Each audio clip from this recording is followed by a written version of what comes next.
Got some breaking news just into the Live 5 newsroom. Berkeley County Sheriff's officials working an active scene at the Cypress Gardens boat landing. We're told by officials a body has been found on the scene of the boat landing. Our police reporter Harv Jacobs is on his way there right now. We will be following the story closely here and online at live5news.com throughout the day. We'll start with Bill Sharpe. Bill, the number of potential jurors dwindling now after day 2. Down to 75, as you said, Debbie. Trial is over for the day in the Michael Slager murder trial. A jury was expected to be chosen today. 12 jury members, 6 alternates, but that didn't happen. As you pointed out, there were 75 earlier today.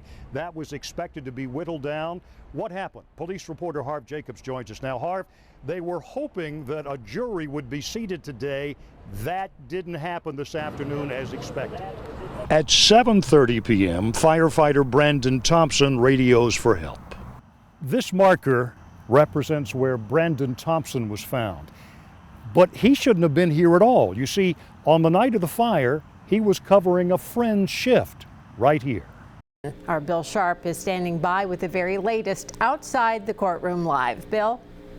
Debbie, it's all over here at the federal courthouse. It just ended about 13 and a half minutes ago. Took about half an hour to work through the process. Michael Slager, as expected, pleaded guilty to using excessive force in the shooting death of Walter Scott, as you pointed out 2 years ago. Harv Jacobs just got out of the courtroom. Harv, it was pretty cut and dry. Now it's just waiting for the sentencing. Once again, we're awaiting word on the City of Charleston news conference, which should start in about 19 minutes from now. We will take that live, and I'm anxious, as are you, to get an assessment of how bad the damage has been in Charleston, specifically downtown, and also to find out about the power outages in downtown Charleston.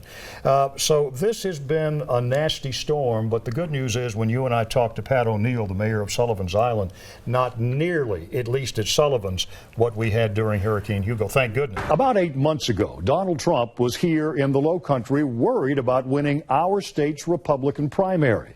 He asked me how he would do. I told him I thought he would win big. He did. And it helped propel him to the presidency.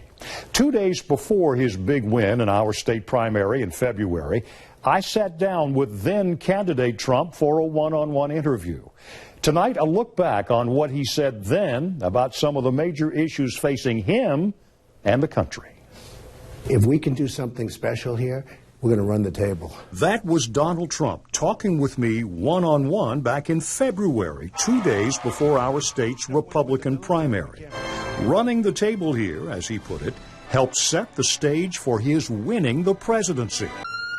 Trump praised the way we responded to the tragedy at Mother Emanuel. Jury selection is scheduled to begin later this month in the Dylan Roof murder trial. What's the solution, if there is one, to that kind of terrible gun violence? So I'm a very big Second Amendment person. Right. I have to tell you, there's a huge mental health problem that we have, which we don't discuss. It was so incredible the way they responded. The love was so incredible. It was an amazing thing. All over the world they watched it. It was a great tribute to right here where we are. But we have a mental health problem. This isn't a gun problem. This is a mental health problem. For those who say you don't have the temperament to be commander-in-chief, who say, I don't want Donald Trump with his finger on the nuclear button because he's quick to anger, he's impetuous. What do you say to those people? We need toughness, Bill. Bill, we have people having their heads chopped off. We have people being drowned in cages, and we're worried about waterboarding. I built a great business, one of the great businesses in the country. The reason I was able to build that is because of my temperament. We need strength. We need toughness. I have the best temperament there is. The president-elect also told me back then, our military is in very bad shape and he wants to build it up, as he puts it, bigger and better than ever because we don't want people messing with us. During Dylan Roof's murder trial, our sketch artist took you inside the courtroom because cameras were banned. He drew more than 60 detailed portraits during weeks of testimony. It was his first ever trial, and he spoke to our Aaron Maben. Right now, a severe thunderstorm warning in effect in the Tri-County area. We're taking a live look outside over West Ashley from our Akeem cam that's on top of the Live 5 studios. In fact, lightning has been popping within a mile of our station over the last hour. Our first alert weather team joins us now live, tracking this rain and also how it's affecting the roads.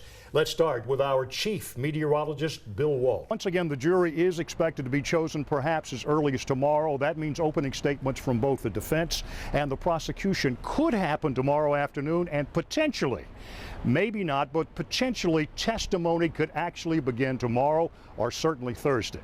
That's where it stands right now. Debbie, I'll throw it back to you.